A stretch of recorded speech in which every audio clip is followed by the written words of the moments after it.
Well, hello there, and welcome to this episode of the Terri Cole Show. I want to start with a question. Are you confused about what it actually means to be codependent in real life, like your real life?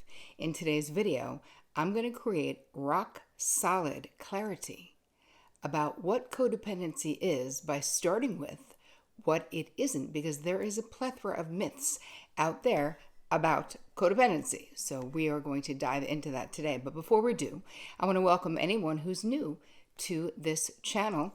Welcome. Please introduce yourself below in the comments. We are a very friendly group. If you don't know me, my name is Terri Cole. I'm a licensed psychotherapist, and I'm the author of Boundary Boss, the essential guide to talk true, be seen, and finally live free, which you can get at boundarybossbook.com and anywhere that fine books are sold. Okay. I want to say thank you so much for all of your participation. I love reading all of your comments. You know, I read them all and I love to highlight them. So today I'm highlighting a comment from Weave Consulting under the episode called Top 5 Boundary Questions. And they say, practical, accessible, and lovingly delivered to empower me to become a boundary boss. The seed is planted. Reading your book will be next. Thank you for sharing your work and insights. Well, thank you, Weave Consulting, for being a part of our crew.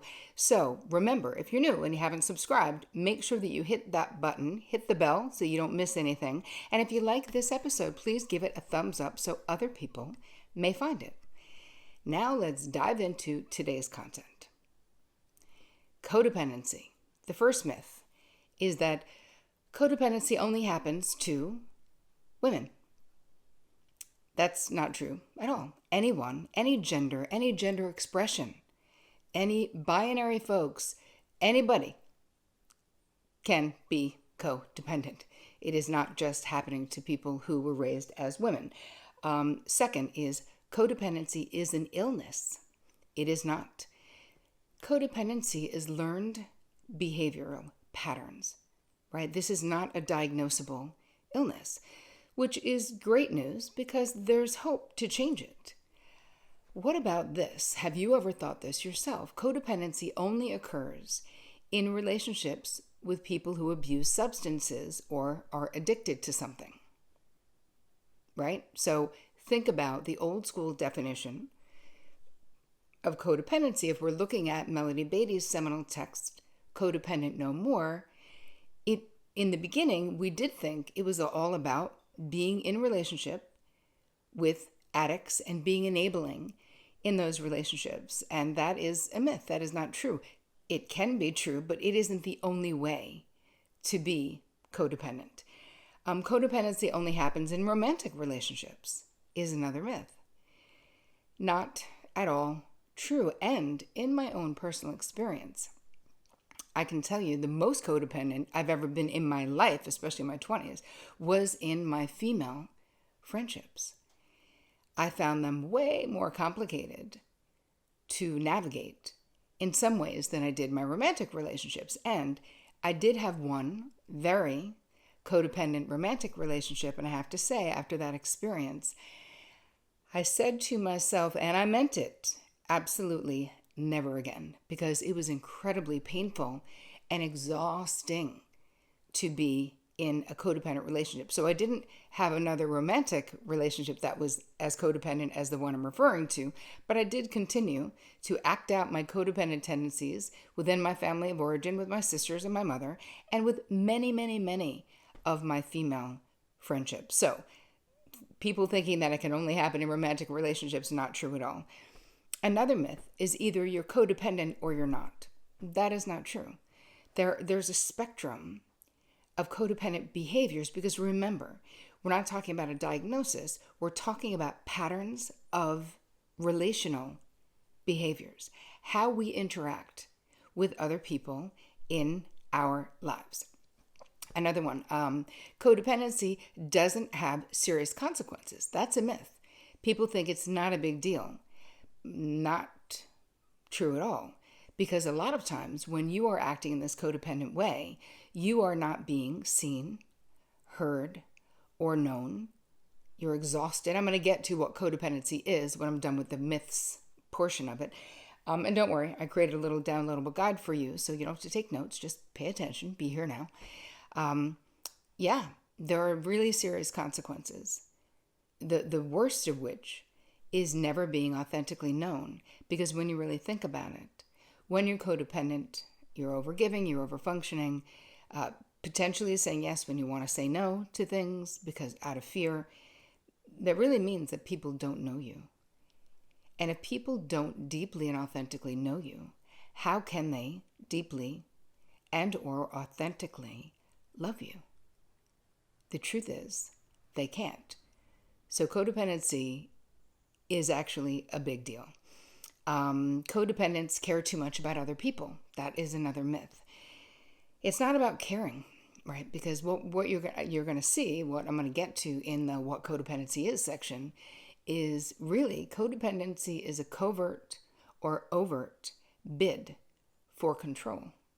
Even if we think that that is driven by love, let's say, and it may be, but we don't want our friend to make that mistake.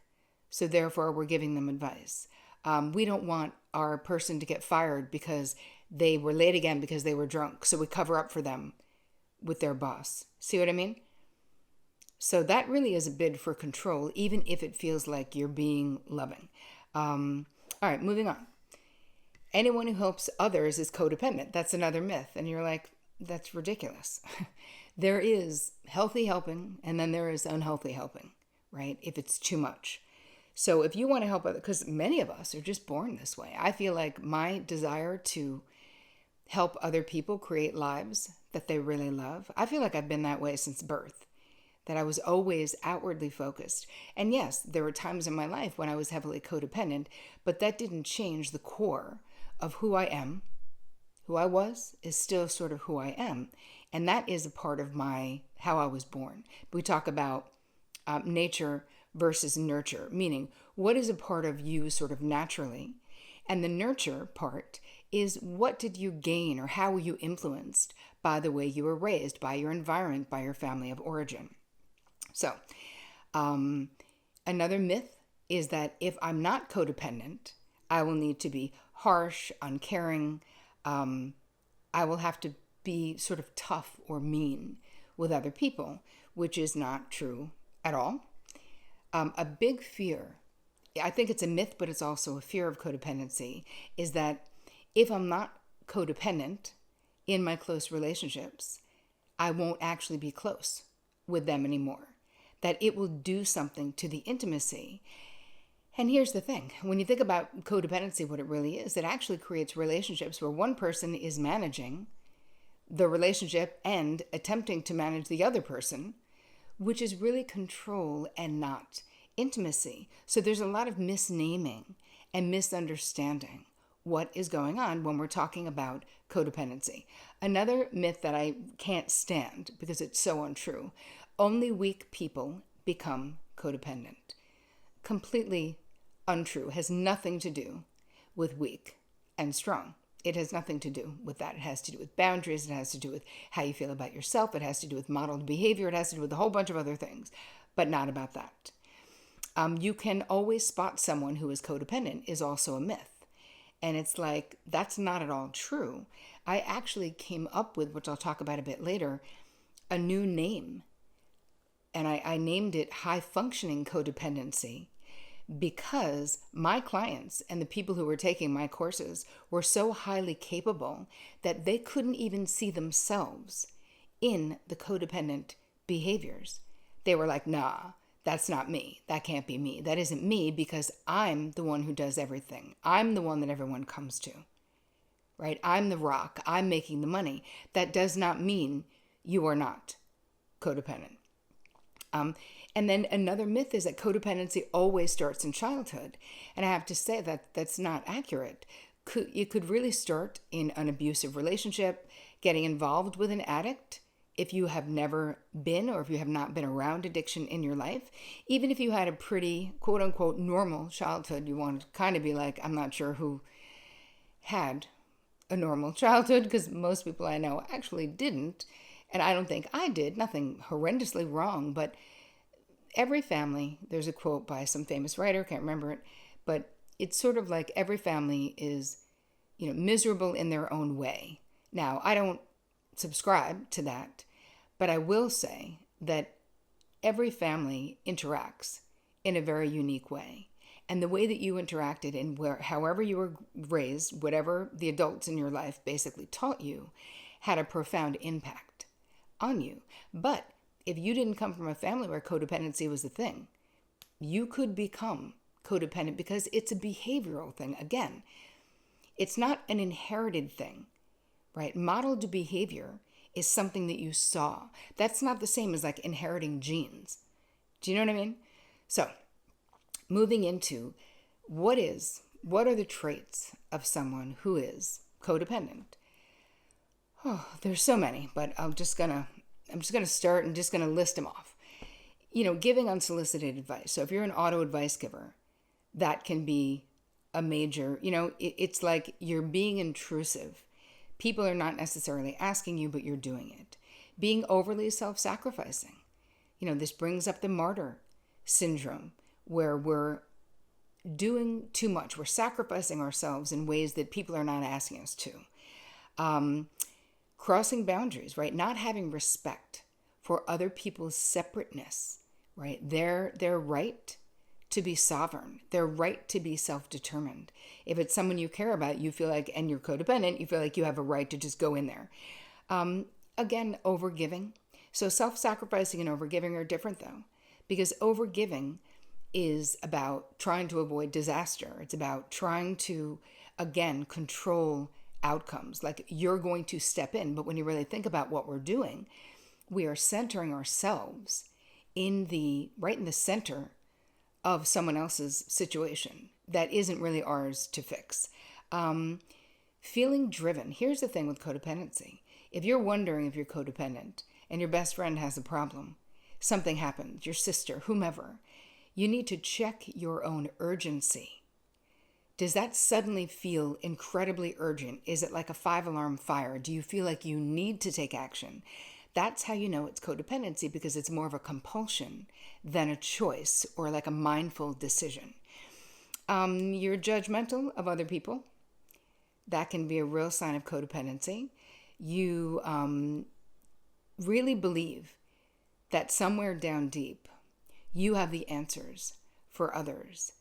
That you really think somewhere that you know what other people should be doing. Like what's best for them. Signs of codependency, you might be super exhausted, right? There's a lot of bandwidth that goes out when we're behaving in a codependent way. We readily and freely give all kinds of advice to others, as I was just saying, the auto advice giving, but then we're mad if they don't take our advice. That is definitely a sign of codependency. We don't want other people to be separate from us. So it's sort of like there's this, we want to all almost have a group think with the people we love. We want them to be like us. So if someone you care about, it could be a kid growing up and like not having the same beliefs or having a different political affiliation, if you're a codependent, you would take that incredibly personally. And being confused. Codependency, you are like aggressive in your desire to control others, even if you do it in a covert way.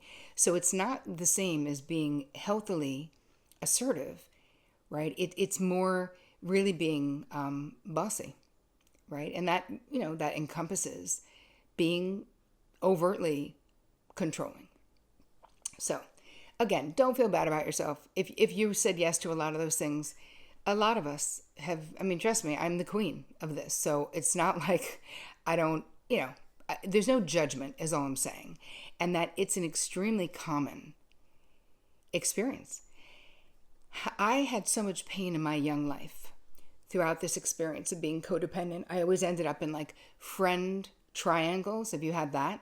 Which is also an indication, can be of bad boundaries, but also codependency, which of course, codependency encompasses disordered boundaries. The sheer nature of the way that we are glomming onto other people when we're codependent is an indication of bad boundaries. And like a couple of years ago, I got turned on to, actually, he reached out to me. I don't know if you know Mark Groves. He is on Instagram, he's Create the Love. And he reached out to me about a vlog that I did, a video that I did on codependency, an episode of the show. And he was like, I'm so into codependency. And I actually didn't know who he was at that point. But he's like, I'm obsessed and I feel like we're similarly obsessed. You want to hop on Skype or whatever? And I said, sure. So we hopped on a Zoom and we just became great friends. And this is a bunch of years ago, really around our love of helping other people become less codependent in our lives. And so in this past year, we created a course together called Crushing Codependency. So I'm just throwing this out there to any of you where this resonates with you.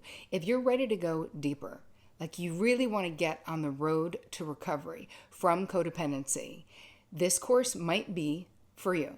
You just go to terricole.com/cc for Crushing Codependency for all of the information, for all the information and the details.